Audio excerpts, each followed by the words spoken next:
Vanderbilt has a linebacker that you probably, if you're watching closely, and the game wasn't very close last year, but if you watch a lot of SEC football, he's pretty darn good, and he's one of those that you would think that a lot of schools would come after.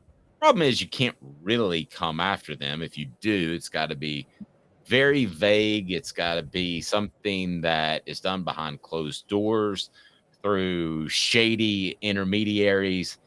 And C.J. Taylor, Vanderbilt linebacker, says there were some conversations between he and Tennessee. Brought to you by Craven Wings. Today's tough question, and it's on our Twitter page. Tennessee is a program that's under NCAA investigation currently. Big Saturday brunch tomorrow. You need to check that out at the North Shore Choto location for Craven Wings. I had the wings this week. They are phenomenal. The Vols reportedly talked to Vanderbilt linebacker C.J. Taylor, which could be tampering. Are you concerned? And I've got not at all, a little bit, very. Right now, not at all, 57%. A little bit, 28%. Very, 14%. Caleb Calhoun, where do you fall? Today's tough question brought to you by Craven Wings. I fall under a little bit because I have to say I don't know how true this is. And the only reason I'm going to say this, I'm not calling C.J. Taylor a liar. I'm not saying that there may not have been some conversations that were there to steer him towards Tennessee. I don't know how involved the coaching staff was. Because here's where I can't imagine they would be this stupid. You're going to tamper for a Vanderbilt linebacker. Now, we all know linebackers a need for Tennessee. Dave, you have an article up this morning about Keenan Peele. We know linebacker is a big need for Tennessee. You're going to tamper. And if I can interrupt, we'd be having a different conversation if we're talking about Peely and Taylor. We might be talking about the linebackers being a strength for this team headed into the season. Sorry, go ahead. Yeah. So you're going to tamper when you're under NCAA investigation for a linebacker who, I'm with you, could be good, but C.J. Taylor is 6'1", 201 pounds. I don't know if he would be big enough to fit in this system for Tim Banks. I mean, even Aaron Beasley is 225, and he's more of the straight line speed, tackle you behind the line of scrimmage guy. So you're going to tamper with when you're under NCAA investigation and risk everything for a linebacker who may not even be a fit for your system. Man, if they're that stupid, I become very concerned overnight. I can't imagine they're that stupid. Here's where I thought you were going to go with the stupid thing, that there would actually be some sort of tie or phone call from Josh Heupel or Tim Banks to his cell phone number, some sort of tie in there. Listen, if Tennessee sends an intermediary to say, hey, CJ, what's the deal, man? Would you be interested? That's the way you got to do business nowadays. You don't think that every other big time program is doing that right now? They absolutely are. So go for it. Do those sorts of things. But if you actually speak to them personally, that's tampering. That would be very stupid. That is hard for me to imagine. So on that scale, I will say, yeah, I'm a little bit concerned from Tennessee's perspective, because if they did that, then you've got an NCAA issue that's floating out around there. And I'm telling you, this would look really, really bad. That's why they hammered Tony Vitello. That's why they suspended him for a weekend, because Tennessee's football team was already under investigation. You don't want to give them more ammunition, Caleb. That would be bad. I want to get to the message board, but more ammunition could turn a very small penalty into a much larger situation that even drags on into the summer and results in a larger penalty. That would be bad for the Vols. Oh, it'd be disastrous. Absolutely disastrous. And that's why I only say a little, because I think the contact was, you're right, it was an intermediary, or maybe it was even a player. Maybe it was a player on Tennessee who went to high school with C.J. Taylor and they're friends with, and C.J. Taylor, and he just said, hey, C.J., Josh Heupel's got a spot for you at linebacker if you want to transfer here. And maybe it was something like that. No, agreed. Go ahead and hit that thumbs up button. I want to go to the message board. Okay. And if you haven't subscribed yet, please do that. SC scout guy said, I would not be concerned for the simple fact that the NCAA seems to be completely powerless of late.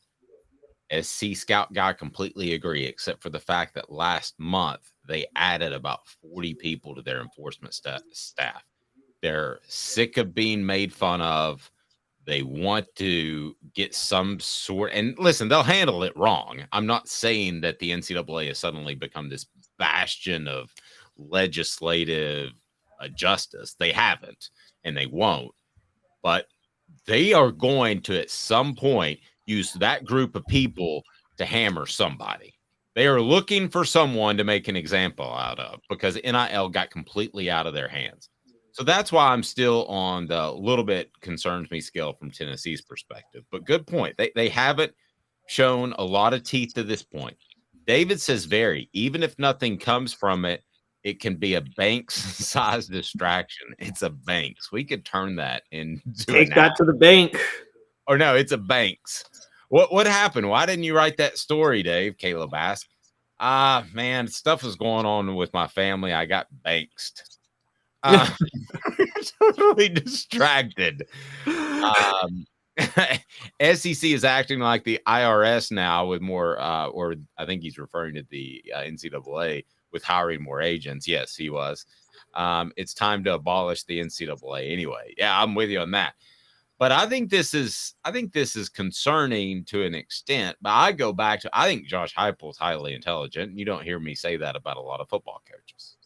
Okay, so I think that he is smart enough to know you've got to find the right intermediary that it never comes back to you. So that's why I would not go very typically on this.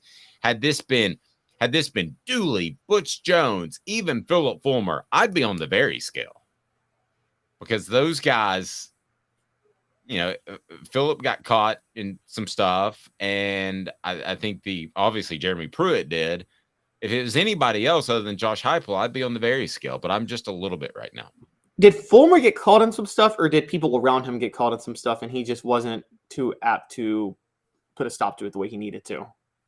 Well, I mean, I go back to the one thing that would have been monstrous now, and that's meeting with the alleged sexual assault victim the day after the assault at a Shoney's in Knoxville. So, I mean, that Josh Heupel's never going to do anything like that. No, he's not. That's similar to KPD calling the police after they arrest, or calling Jeremy Pruitt after they arrested Jeremy Banks, which was so common, I know, back in the day, wasn't it? Where they called the coaches.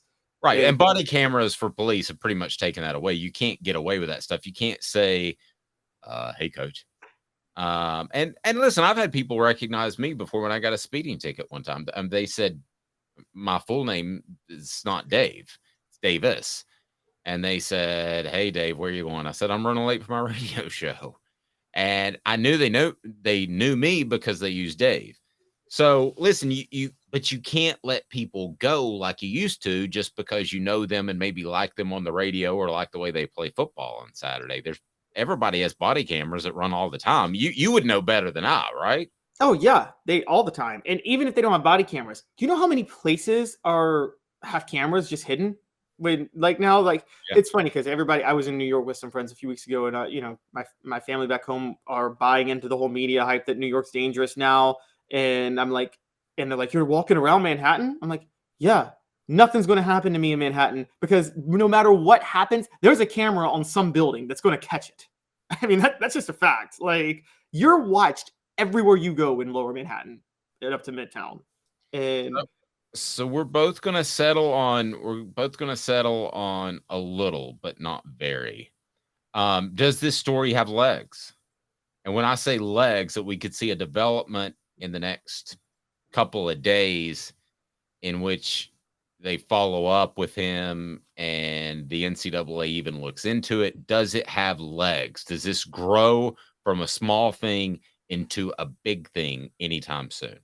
It could, but it could have look, it's very possible C.J. Taylor's just being an instigator here. I mean, it's very possible that's the case. So we don't know.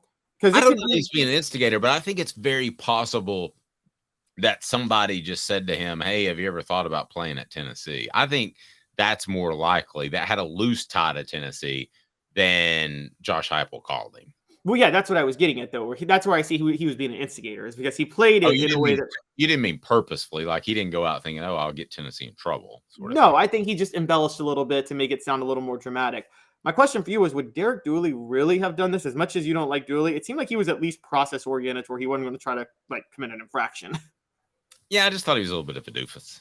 I mean, I think he would be more likely than Heupel. I don't think he was as premeditated. So, I don't think this is I really don't think it has legs. And unless Vanderbilt wanted to push it, and that puts the kid in the middle, I don't think it has legs because guys are so insulated now. So will there be a follow-up question? Yeah, I don't see that being the case, Caleb. I don't see anybody saying, "Hey, you said this. Now I want to ask you this." I mean, heck, he may not be available to the media for what till the till The fall. fall camp. Yeah. So this is that's it's not much to read into right now. So I say a little concerned, and only be a little concerned if you think that the staff that what was implied was fully true. And I can't imagine it was. I can't imagine the Tennessee football coaching staff is that stupid. I just Now, can't. Smoky Mountain Red brought up a good point. And I think this is where this whole thing gets a little goofy. Can collectives make calls? No, no. The collective is an affiliate with the university. So it's an initiative by the university with the university. So you work with them once you're on campus. So technically, they can't recruit in any capacity. Now, that's not to say that there's not recruiting going Even on. transfers? Even transfers? Even transfers. That's not to say that there's not recruiting going on. That's not to say that maybe some booster who's getting money through the collective may not be saying to a guy, "Hey, I'm not saying I won't have you be the front man of my car shop, or of my car dealership, but you commit to Tennessee, you got a very, very good chance of being the front man of my car dealership." And I'm Caleb not saying that's Caleb did the wink for those on the audio platform, by the way. So in other words, yeah, it's kind of a wink deal. But there's not just one collective. It's not just Spire. So how do you manage all these collectives? For instance, I'll talk to somebody who is starting a collective, and I got a really good vibe off of him, want to work with him, and he wants to help some of the people that aren't getting the money. And maybe he'll wait for them to be on campus. But if there's 10, 12 collectives, how are you able to monitor each one so they're not calling guys at lesser schools and saying, "Hey, you could come to Tennessee"? Like I'm not saying McAllen Castles did this, but McAllen Castles he had a stipend to buy his food and go to his dorm and cook it. At Tennessee, you go and there's a feast that's like a mix between the Golden Corral and Ruth's Chris every single meal. So just to see that, to pitch that, it's a pretty strong pitch, Caleb. So what's to stop a collective person from doing that? Well, are all these 12 collectives like initiatives by the university? Spire Sports was an initiative in a partnership with the university itself. Well, I just threw 12 out there. So, but there's more than one. You can start your own collective. Well, then, yeah, if You and I could start a collective today and roll with it. Okay, I see what you're saying. Yeah, most of those are independent. So at that point, yeah, there's absolutely no way to regulate those at all. Right. And that's a problem. So, and I that's why I said from the start, I don't know how that's going to work, but at that point, there's no reason to be concerned, because if one of those collectives is calling C.J. Taylor, what is the NCAA going to do to Tennessee? They didn't have anything to do with that. They can wash their hands clean. Yeah, I think you just talked me out of the kind of concerned and not at all concerned as well. As long as what I believe to be true, and that's Josh Heupel, is just too smart to do something like that.